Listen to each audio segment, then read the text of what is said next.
Listen, Trump, when you watch that little infighting that's going on, it reminds me of Abraham Lincoln and his team of rivals. He had people at the table who... Peter Navarro and Elon Musk remind you of Abraham Lincoln. Well, yeah, but okay. Elon Musk is probably the greatest... I must defend Abraham Lincoln on this. He's the greatest entrepreneur in world history. But I'm going to side on this one with Elon Musk. I mean, Elon Musk is right that tariffs are taxes. They can hurt the economy.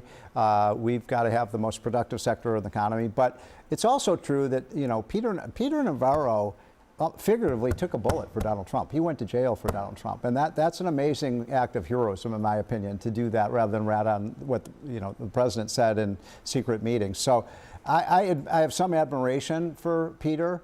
And I think it's just perfectly fine that you have this infighting going on, and Trump ultimately will make the decision. I didn't like that he was denigrating what is actually a really good American manufacturing success story. Exactly. The original insult was that Teslas are made of all these foreign components. In fact, Teslas are the most American-made car. True. We have the chart, I mean, to prove your point. I mean, yes. They rank basically...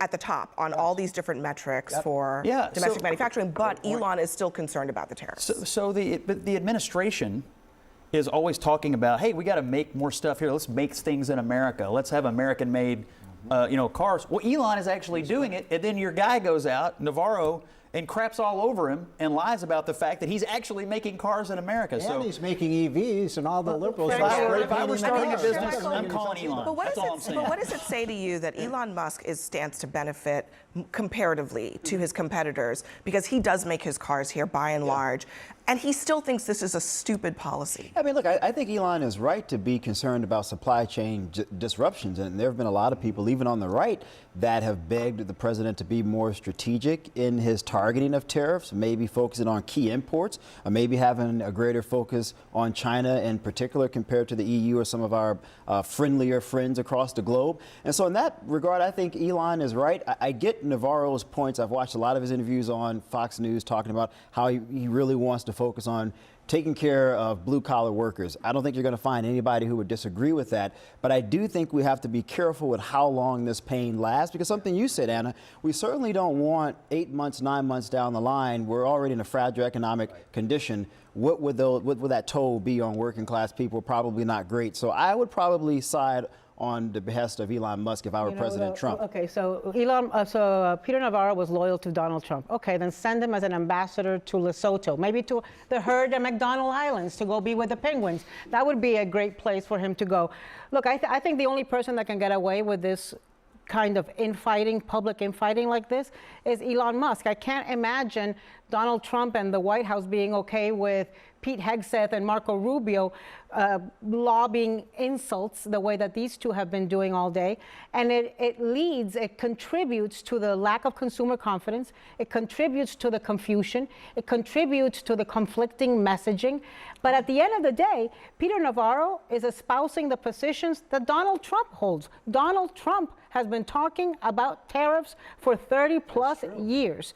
And so in a way, it's almost Elon Musk insulting Peter Navarro, because he can't insult. That's a very good point. Dumber than a bag of bricks. The other person, Sheila, and then apologize to the bricks, who is getting caught in some of the crosshairs here is Howard Lutnick. He's been out everywhere, also defending the president. But according to the reporting in Politico, it's an exasperation compounded by recent television appearances. This is what's happening in the White House. They say that that suggests a lack of understanding even of the basics of how tariffs and the economy work. He's also made multiple points that have gotten in front of the president on announcements contradicting his messaging. So Lutnick is now also at the center of this tension. I think these little schoolyard fights give us insight into why the Trump administration, and particularly this tariff rollout, has been so dysfunctional, because he has these very different factions advising him, and they're completely at odds with one another. You have Elon Musk and the techno-capitalists who have this, free trade fantasy, small government, and then you have Navarro, who's a protectionist and has this almost medieval view of the global economy. And those are the two messages being fed into the president, and that's why we are seeing this whipsaw. The one name we haven't even mentioned at the table is the best spokesman for the administration. Bessent, the Treasury Secretary. I don't And it know. I don't strikes know that me- everybody would agree with you on that. I think He had an Elon Musk was, incredibly rough Friday, especially on this tariff issue. I think the White House has put a lot of stock in Bessent, and I think when he talks, the markets listen. And I think the next order of business here is not just to say 70 people called, it's to say, Who are they? and we're going to go ahead and make an announcement about progress with one of them. Pick one. But The I think that's what Penguins. He should make a- he should everybody make a- is. I mean, He should Scott negotiate with the Bessent's Penguins. job They don't would have be a phones. lot easier if he wasn't then contradicted several hours He's a later state by executive. the He's White state House. executive. Like, I mean, the White House literally went out and contradicted him like 6 hours after he spoke. Everybody's nervous about the stock market right now, and I just will say one positive thing on the way out.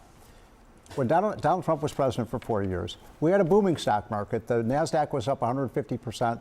The S&P 500 was up 75%, and the Dow was up 60%. What I'm saying is, this guy knows what he's doing. He knows financial markets. It is going to come back. He had a very better than ever different before. team around him. Well, that's true. Term That's one. He had a true. very, But he very did it once. different- He'll do it again.